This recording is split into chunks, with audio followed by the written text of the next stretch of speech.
Kali ini kita akan menceritakan mengenai wasiat Sultan Hadiwijoyo dan muksanya keris Kiai Sengkelat. Setelah Ki Ageng Mataram atau Ki Pemanahan meninggal dunia, Sultan Hadiwijoyo Pajang memberi kekuasaan kepada Sutowijoyo untuk menjadi pemimpin Mataram. Sebagai pemimpin yang masih muda, Sutowijoyo dengan gelar Panembahan Senopati ing Aloka didampingi oleh Ki Juru Mertani. Ki Juru Mertani adalah juga penasehat dari Ki Ageng Mataram. Dengan mandat yang didapat, Sutowijoyo mulai membangun Mataram dengan mendirikan benteng di pusat kota. Pembangunan benteng ini sebetulnya kurang disetujui oleh Ki Juru Mertani karena dirasakan sebagai suatu hal pembangkangan Mataram atas kekuasaan Pajang. Apalagi Sutowijoyo sudah setahun tidak pernah sowan pada Sultan Hadiwijoyo. Pembangkangan Sutowijoyo dikarenakan pendapat Sunan Giri ketika Ki Ageng Pemanahan masih hidup. Beliau pernah berkata bahwa Mataram bakal menjadi kerajaan yang besar. Sebagai pengganti Ki Ageng Pemanahan, Sutowijoyo merasa mendapat dukungan untuk menjadi Raja Mataram. Apalagi Sutowijoyo juga mendapat dukungan dari Kanjeng Ratu Kidul yang sudah menjumpainya saat bersemedi di Kerajaan Laut Selatan. Sutowijoyo juga mendapatkan restu dari Sunan Kalijogo. Perbuatan Senopati ini membuat galau Sultan Hadiwijoyo yang tidak menduga bahwa anak angkatnya mampu melakukan hal ini. Karena Sutowijoyo sudah 3 tahun tidak sowan ke Pajang, Hadiwijoyo mulai menaruh curiga. Terlebih atas usul kedua menantunya Adipati Tuban dan Adipati Demak. Dengan dukungan dari semua Bupati Tuban, Demak, dan Banten yang setia pada Pajang, Sultan Hadiwijoyo melakukan rencana penyerangan terhadap Mataram. Sultan Hadiwijoyo naik gajah dengan diiringi ribuan pasukannya. Senopati yang baru saja memukul Wadyabala Pajang di Jati Jajar sekarang bersiap-siap menghadapi pembalasan Pajang di Prambanan. Ki Juru Mertani sebagai pengasuh Senopati pasti tidak menginginkan pertempuran ini. Sultan Hadiwijoyo sendiri pun sebenarnya ragu.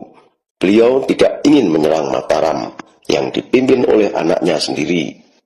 Di sisi lain, Mataram yang memang tidak melepaskan diri dari Pajang membuat Sultan Hadiwijoyo merasa geram.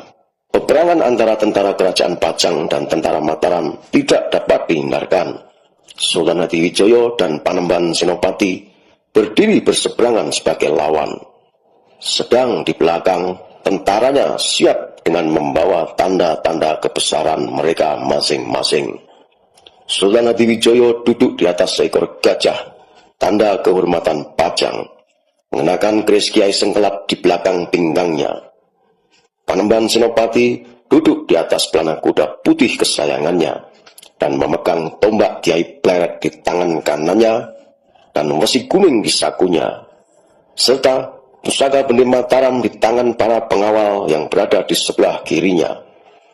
Tentara Pajang masih lebih tangguh dan lebih terlatih daripada tentara Mataram. Sepanjang peperangan, pasukan Mataram mampu didesak mundur dan korban pun berjatuhan dari pihak Mataram. Bala bantuan prajurit dan orang-orang sakti sekutu Mataram terus berdatangan. Namun, tetap saja mereka terdesak dan korban terus berjatuhan. Bahkan, sekalipun bendi Mataram terus dibunyikan untuk mendongkrak moral dan motivasi tempur pasukan Mataram, juga sekaligus melemahkan motivasi tempur tentara Pajang. Bendi itu pun tidak dapat maksimal dalam meruntuhkan nyali tentara Pajang. Karena Sultan Hadiwijoyo dengan kebatinannya mampu menetralisir pengaruh gaib dari bendi pusaka Mataram. Dengan demikian, pengaruh bendi Mataram nyaris tidak berarti dan pasukan Pajang tetap lebih tangguh, bisa mendesak mundur pasukan Mataram. Sultan Hadiwijoyo sebenarnya tidak butuh tentara banyak, bahkan dia sendiri bisa melumpuhkan pasukan Mataram serta Panembahan Senopati. Namun, demi kewibawaannya, Sultan Hadiwijoyo hanya melihat dari kejauhan bagaimana prajurit mereka saling bertempur. Sultan Hadiwijaya yang dibekali dengan ilmu lembu sekilan yang telah matang dalam dirinya menjadikannya mustahil dikenai pukulan dan serangan, serta berbagai macam pusaka dan senjata tajam. Tetapi Sultan Hadiwijaya sengaja datang hanya untuk menunjukkan kebesarannya. Ia datang sebagai seorang raja dengan tentaranya. Dia menunggang seekor gajah, tanda kehormatan kerajaan Pajang. Ia sengaja tidak turun dari tunggangannya, tidak turun ke gelanggang perang, hanya memperhatikan saja dari jauh. Ia menantikan sampai Panembahan Senopati datang sendiri kepadanya, dan dia ingin mendengar langsung dari mulut Panembahan Senopati kenapa dia berani dan kurang ajar kepadanya. Sultan Hadiwijaya tetap memandang Panembahan Senopati adalah anak angkatnya, yang telah dianggapnya sama dengan anaknya sendiri. Yang bahkan anak-anaknya pun memandang Panembahan Senopati sebagai seorang saudara. Di mata Sultan Hadiwijaya, tidak sepantasnya seorang anak berbuat kurang ajar kepada ayahnya, apalagi untuk melawannya. Sultan Hadiwijaya tidak akan menurunkan tangan besi untuk anaknya tersebut bila sang anak meminta maaf kepadanya. Sekalipun Panembahan Senopati diberikan kekuasaan di wilayah Mataram sebagai warisan dari pemanahan, tetap saja Mataram adalah bawahan Pajang dan harus tunduk pada Pajang. Tentara Mataram yang semakin terdesak meskipun ditolong oleh berbagai bantuan, memang tidak sekelas dan tidak bisa disejajarkan dengan tentara Pajang. Apalagi tentara Pajang yang kini sudah jauh lebih kuat daripada kerajaan Demak dulu. Korban terus berjatuhan di pihak Mataram. Tinggal menantikan waktu saja sampai seluruh tentara Mataram menyerah atau mati. Namun, tiba-tiba suatu sasmita gaib menghampiri Sultan Hadiwijaya. Para leluhurnya, mantan raja-raja dan penguasa dari Singasari dan Majapahit datang berkumpul di sekitarnya. Sri Rajasa Kartanegara, Raden Wijaya beserta istrinya, Ratu Tribuana Tunggadewi dan adik-adiknya, pembesar-pembesar dan semua bangsawan yang setia untuk Singasari dan Majapahit datang bersama-sama kepadanya. Nampak juga Kanjeng Ratu Kidul di sebelah kirinya dan Raden Rangga duduk di belakangnya. Berbagai macam sasmita gaib masuk ke kepalanya. Ratu Tribuana Tunggadewi dengan lembut berbicara, "Tidak usah kau lanjutkan ambisimu menjadi penguasa tanah Jawa. Sudah, kiranya Anda sudah menjadi penerus kami, menjadi Raja Pamungkas di Singasari dan Majapahit. Mulai hari ini, wahyu raja yang terdapat padamu telah pergi, berpulang pada yang memberi wahyu. Biarkan saja Mataram dengan Panembahan Senopatinya. Ia bukanlah penerusmu ataupun penggantimu. Kerajaannya hanyalah transisi sebelum tanah Jawa masuk ke dalam zaman yang baru. Zaman yang syarat dengan kesusahan dan penderitaan. Tanah Jawa bakal masuk ke dalam zaman baru, dan tidak terdapat satupun Raja Jawa sesudah Anda yang bakal dapat mengayomi tanah Jawa dan rakyatnya pada zaman itu. Penguasa tanah Jawa yang akan datang dari seberang, kejayaan tanah Jawa telah berakhir. Tidak bakal ada lagi panji-panji yang dikibarkan, sebab tanah Jawa bakal menjadi jajahan orang-orang seberang. Kebesaran tanah Jawa bakal menjadi rampasan perang. Tidak terdapat lagi yang tersisa. Kebesaran tanah Jawa telah habis.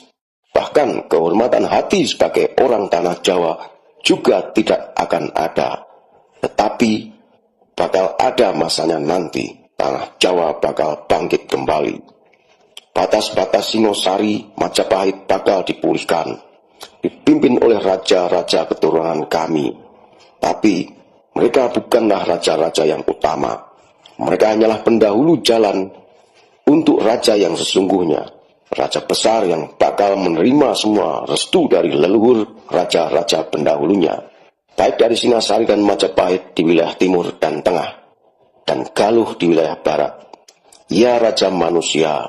Ia pun raja kami dan seluruh makhluk halus. Pusaka-pusaka tanah Jawa dan pusaka-pusaka dewa bakal diwariskan kepadanya. Wahyu-wahyu raja bakal tumpuk kepadanya. Dewa-dewa juga menyertainya. Ia bakal datang setelah bumi porak-poranda. Itulah tanda kebesarannya. Ia tidak perlu tentara. Ia sendiri dapat memporak-porandakan dunia. Kami sedih mengucapkan ini kepadamu. Kami tahu Anda sangat memuliakan leluhurmu dan hendak mengibarkan kembali kejayaan Majapahit. Tetapi telah tiba waktunya bahwa tanah Jawa bakal menerima karma, hukuman sebab keburukan tindakan mereka sendiri.